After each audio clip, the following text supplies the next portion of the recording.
Most people believe financial failure comes from a lack of intelligence, a lack of opportunity, or a lack of income. But when you study the stories hidden inside the most respected wealth books, a more uncomfortable truth appears. Financial damage is rarely caused by what people don't know, it is caused by what they do repeatedly, often without realizing it. The greatest financial mistakes are not dramatic explosions. They are slow leaks, quiet habits, small decisions made in moments of emotion that compound over years into regret. And the purpose of wealth books is not to shame us for these mistakes, but to illuminate them before they become permanent. One of the most common mistakes echoed across nearly every financial classic is confusing confidence with certainty. In books like The Psychology of Money, we are reminded that the future is not only unknown, it is unknowable. Yet people routinely build financial plans as if certainty were available. They overconcentrate investments, assume uninterrupted income, and ignore the role of luck and risk. When reality deviates from their expectations, the damage feels personal. Wealth builders learn early to leave room for error. They plan not for the best case, but for survival across many outcomes. The mistake is not optimism. The mistake is fragility. Another silent error is mistaking activity for progress. Many people feel productive when they are constantly adjusting investments, reacting to news, or chasing the next opportunity. But books like The Intelligent Investor teach a humbling lesson. Doing less often produces better results. Overtrading, frequent switching, and emotional reactions quietly erode returns. The wealthiest investors are often the least busy. They understand that markets reward patience more than effort. The mistake here is not engagement, it is restlessness. Then there is the deeply human mistake of lifestyle inflation, the gradual expansion of spending that follows income growth. The Millionaire Next Door revealed this pattern with brutal clarity. Many high earners are quietly broke because their expenses rise in lockstep with their income. They mistake earning more for being wealthier. Wealth books repeatedly warn that income is only potential. Wealth is what remains after choices are made. The danger of lifestyle inflation is not extravagance, it is invisibility. The change happens so slowly that people don't notice until financial pressure returns, despite years of hard work. Closely tied to this is another mistake: ignoring margin of safety. Wealth books emphasize the importance of buffers, emergency funds, conservative assumptions, manageable debt, yet many people operate at the edge of their financial capacity. One unexpected expense, one market downturn, one health issue, and the entire structure collapses. This is not bad luck, it is poor design. Effective wealth builders structure their lives so that stress does not force bad decisions. The mistake is not ambition, it is operating without slack. Perhaps the most emotionally destructive mistake is letting ego drive financial decisions. Books filled with investor biographies quietly show how often pride precedes loss. People hold on to bad investments to avoid admitting error. They take excessive risks to prove competence. They follow trends to avoid feeling left behind. Ego turns markets into mirrors of self-worth. Wealth books consistently encourage humility not as a moral virtue, but as a financial strategy. The mistake is not confidence, it is identity entangled with outcomes. Another recurring warning involves misunderstanding debt. Not all debt is destructive, but unmanaged debt is relentless. Many people underestimate how interest compounds against them while they wait for income to catch up. Wealth books frame debt as a claim on future freedom. Every obligation reduces flexibility. The mistake is not borrowing, it is borrowing without a plan for control. Effective wealth builders use debt cautiously, understanding that leverage magnifies both progress and pain. Then there's the mistake of waiting to feel ready, waiting for clarity, waiting for the right time. Books like The Simple Path to Wealth gently but firmly dismantle this illusion. Time is the most powerful variable in wealth building, and delay is its greatest enemy. The cost of waiting is invisible but enormous. Beginners often believe mistakes come from acting too soon, when in reality, many of the most damaging mistakes come from never starting at all. The mistake is not caution, it is paralysis. Another subtle error is outsourcing responsibility. People hand over financial decisions to advisors, institutions, or systems they do not understand.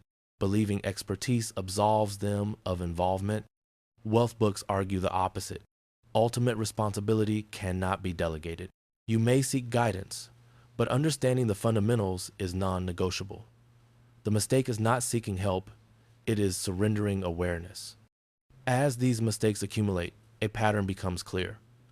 Financial failure is rarely a single bad decision. It is the result of repeated behavior unchecked by reflection. And this is why wealth books focus so heavily on mindset. They are not manuals, they are mirrors. They force readers to confront uncomfortable truths about impatience, fear, pride, and avoidance. The real value of these books is not in preventing every error, but in helping readers recognize patterns before they become destiny. Imagine someone reaching midlife, looking back at decades of financial decisions. The regret is rarely about missed stock picks. It is about reacting emotionally, spending unconsciously, avoiding discomfort, and failing to build resilience early. The wealth books exist so that this moment of realization can arrive sooner, while there is still time to adjust course. Because avoiding financial mistakes is not about perfection, it is about awareness. It is about designing systems that protect you from your worst instincts and reinforce your best ones. And as you move deeper into these lessons, you begin to understand that wealth is not built by avoiding risk altogether, but by avoiding irreversible errors. Temporary losses can be recovered, permanent mistakes cannot.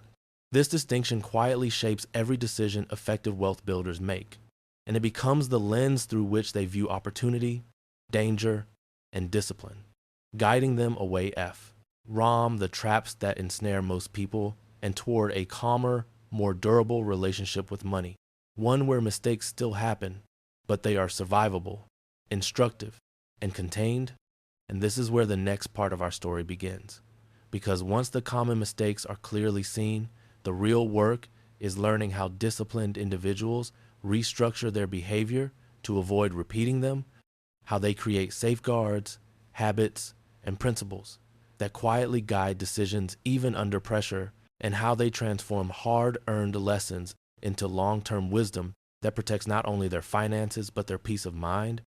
And it is at this exact point where awareness turns into intentional design that we step into the deeper strategies revealed in the next chapter, where avoiding mistakes becomes not a matter of vigilance, but a natural consequence of how one chooses to live and think about money.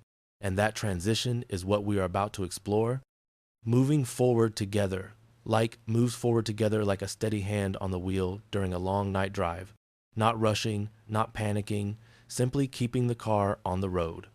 And this is where the wisdom from wealth books becomes truly practical, not as theory, not as warning, but as design. Because once common financial mistakes are clearly seen, the question is no longer, what should I avoid? But how do disciplined people structure their lives so these mistakes rarely have a chance to appear? The answer, repeated quietly across generations of financial writing, is that effective wealth builders do not rely on willpower. They rely on systems. They understand that human behavior is unreliable under stress, excitement, or fear. So they design environments that reduce the need for constant self-control. Automatic saving, automatic investing, clear rules for spending, predefined limits for risk, these are not constraints, they are relief. Books like The Simple Path to Wealth emphasize this again and again. When good behavior is automatic, bad behavior becomes inconvenient. And inconvenience, more than motivation, is what protects people from repeating the same mistakes. One of the most powerful shifts that happens at this stage is the transition from reaction to intention. People who avoid common financial mistakes do not wait for emotions to show up before deciding how to act. They decide in advance. They set rules for themselves when they are calm, rational, and long-term oriented. They know how much risk they can tolerate before fear takes over. They know how much they can spend before lifestyle inflation quietly creeps back in. They know when to do nothing, even when headlines scream for action. This pre-commitment is not rigidity. It is self-respect. It is the acknowledgement that future versions of ourselves deserve protection from present impulses. Another lesson that emerges strongly in the second half of these books is the importance of forgiveness, especially self-forgiveness. Many people compound financial mistakes by emotionally punishing themselves for them. Shame leads to avoidance. Avoidance leads to ignorance, and ignorance leads to repetition. Wealth builders break this cycle by treating mistakes as data, not as identity. A bad decision becomes feedback, a loss becomes tuition. This mindset, emphasized subtly in books like The Psychology of Money, allows people to recover faster and adapt sooner. The goal is not to eliminate mistakes, it is to ensure they are small, survivable, and instructive. As time passes, disciplined individuals also learn to simplify. Complexity is often mistaken for sophistication, but wealth books repeatedly show that complexity increases the surface area for error. Too many accounts, too many strategies, too many moving parts all increase the likelihood of confusion and emotional decisions. Simplification is not a retreat. It is an upgrade. When finances are clear, behavior improves. When behavior improves, results follow. This is why so many long-term wealth builders eventually converge on simple structures that they understand deeply and trust completely. Then comes a quieter but profound realization. Avoiding financial mistakes is not about being conservative. It is about being durable. Durable plans survive boredom. They survive fear. They survive success. They survive failure. Wealth books teach that the greatest risk is not volatility, debt, or even poor returns. It is being forced to make decisions under pressure. Durability removes that pressure. Cash reserves buy time. Low fixed expenses buy flexibility. Clear priorities buy peace. And peace, more than cleverness, is what keeps people from repeating destructive patterns. Eventually, this way of living reshapes how money is perceived altogether. Money stops being a source of anxiety or validation and becomes a background tool important, but no longer emotionally charged. At this point, mistakes lose their power. They no longer define the journey, they merely punctuate it. The person is no longer asking, "What if I fail?" but "What is the most reasonable next step?" And that shift is everything. When you step back and look at the full arc of insight from wealth books, a simple conclusion emerges. Most financial pain is optional, not because life is predictable, but because behavior can be guided. Avoiding common financial mistakes is less about intelligence and more about humility, patience, and self-awareness.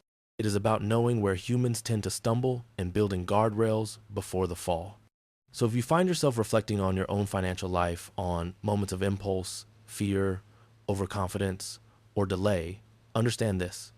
Awareness is already progress. The fact that you can see these patterns means you can redesign them. You do not need to fix everything at once. You need only to remove the biggest risks first, to make the most dangerous mistakes less likely, and to give yourself time to grow into better decisions. And this is the quiet promise hidden inside every great wealth book.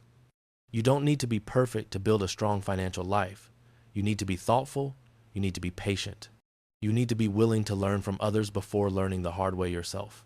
When mistakes are anticipated rather than denied, they lose their power. When systems replace emotion, stability replaces stress. And when money stops being a battlefield, it becomes what it was always meant to be, a tool that supports a life of calm, intention, and choice. If this story resonated with you, if you recognize patterns you want to change or safeguards you want to build, take a moment to reflect and share what stood out. Often, naming a mistake is the first step toward never repeating it. And if you want to continue exploring financial wisdom through stories that focus on clarity, behavior, and long-term thinking, stay connected. Subscribe, follow, and return. Because the most valuable financial lesson is rarely the newest one. It is the one that quietly helps you avoid a mistake that could have cost you years of your life.